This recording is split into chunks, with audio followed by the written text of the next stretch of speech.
Greetings, Temple Beth Shalom. Rabbi Boxt here with our Parsha of the week, Shalach Lecha, from the book of Numbers, as we continue from last time. Chapter 13, verse 1 through chapter 15, 41.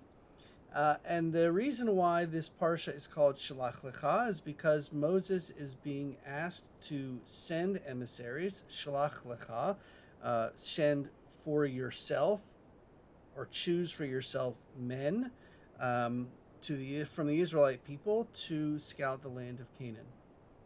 And we see we're given a list of all of the representative from each tribe that goes to scout the land, and the two most important names are Joshua and Caleb.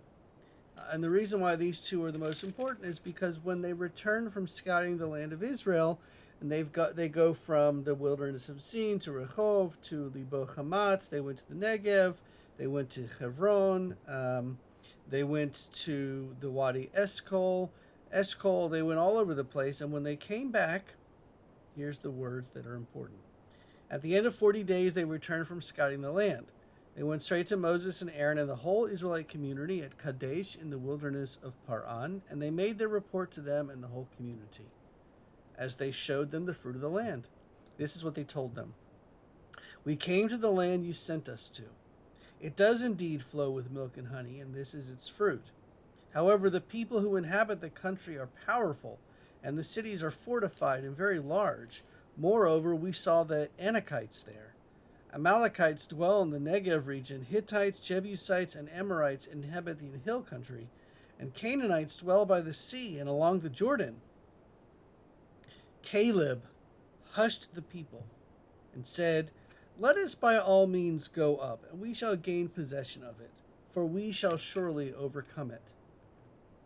But the other 10 emissaries besides Joshua and Caleb said, "We cannot attack the people, for it is stronger than us." And they sent and they caused calamity to spread among the people. They said, "The country that we traversed and scouted is one that devours its settlers.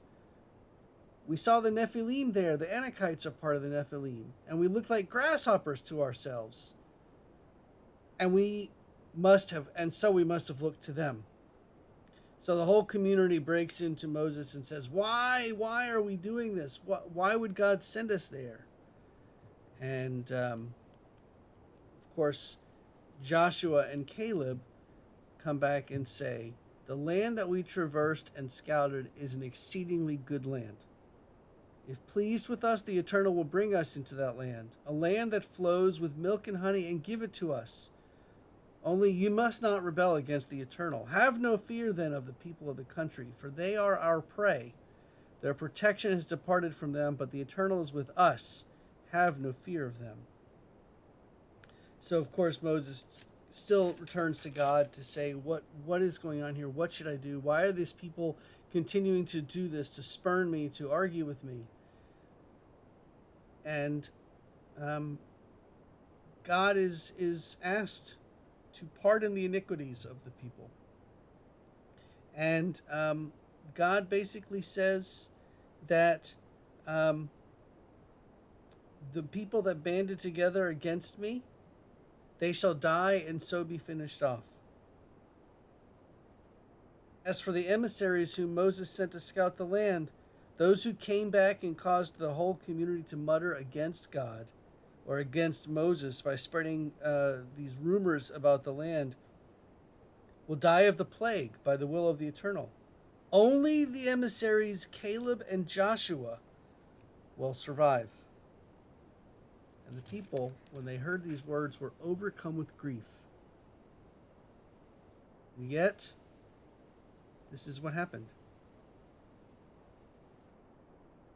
Defiantly they marched toward the crest of the hill country, though neither the Eternal's Ark of the Covenant nor Moses stirred from the camp, and the Amalekites and the Canaanites who dwelt in the hill country came down and dwelt them a shattering blow at Hormah. God continues, tells them that when you enter the land, You shall present an offering by fire to the Eternal from the herd and the flock, and there should be a meal offering, and there's explanation of what those offerings are to be. And the parsha continues talking about when you eat the bread of the land, always set aside some for the Eternal as the first yield of your baking. And it continues that all people in the land, whether they're a citizen or a stranger, anyone who acts defiantly against God will be cut off from the people. And the parsha ends with, the Eternal One spoke to Moses as follows: Speak to the Israelite people and instruct them to make for themselves fringes on the corners of their garments throughout the ages. Let them attach a cord of blue to the fringe in each corner. That shall be your fringe. Look at it and recall all the commandments of the Eternal and observe them, so that you do not follow your heart and eyes and your lustful urge. Thus you shall be reminded to observe all my commandments and to be holy to your God.